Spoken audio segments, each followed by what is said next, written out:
Hello and welcome to my discussion. Today I will illustrate Martin Luther King Jr.'s view on self purification and its importance for civil disobedience by comparing it with Gandhi's concept of Swarai. Martin Luther King Jr. believed that in order to bring political transformation, it was necessary to develop a tactical strategy of civil disobedience in addition to the philosophical foundation for it. In his letter from Birmingham jail, he outlines the stages of such a process, stating on page 1 that in any nonviolent campaign there are four basic steps: collection of the facts to determine whether injustices are alive, negotiation, self purification, and direct action. The third point of self purification is extremely important, and it is what I will be focusing on in this presentation. In fact, when civil rights activists decided to join the movement, they had to go through specific training before being recruited and before taking part in the actual protests. The aim was for them to learn how to control themselves and mature discipline so that they would not react to provocations or fight against physical and verbal violence, for example, by the police or by any other actor. When talking about the organization of the 1963 protest in Birmingham, which was the reason why he was imprisoned, King wrote on page 2: "We started having workshops on nonviolence and repeatedly asked ourselves the questions: are you able to accept blows without retaliating?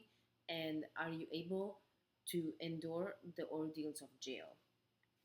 This process was designed to understand the possible outcomes that civil disobedience brings along and prompts the members of the movement to work on purifying their soul to accept such consequences as part of the bigger picture of choosing to avoid violence. It is similar in some ways to the sessions held by Jim Lawson, in which he prepared the volunteers to the words and also the acts that they would have had to face and deal with once in action.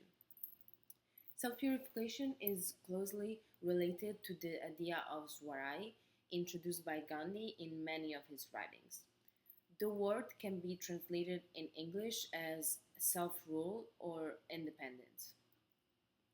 Although he uses it in the context of India's freedom from the British Empire, he first considers its meaning on a smaller scale, referring to the ability to be in control not just of a city or of a state, but of our own instincts and desires. On page 100, he affirms: "After all, self government depends entirely upon our own internal strength, upon our ability to fight against the heaviest odds." Without this kind of personal independence, political independence is worthless. Therefore, self purification and self rule both refer to the acquisition of knowledge on how to be in charge of one's individual feelings, and they are both presented by Gandhi and by Martin Luther King as paths to follow that are essential if we want to reach our desired condition. It is not always easy. As Gandhi says on page 44, "The pilgrimage to Swarai is a painful climb. It requires attention to details. It means vast organizing ability. It means penetration into the villages solely for the service of the villagers." Whatever the ending goal might be, whether it is Indian autonomy, like Gandhi talks about, or addressing the problem of racism, as MLK advocates for, the work on ourselves must come before any external move can be made. But why is self purification so important for civil disobedience?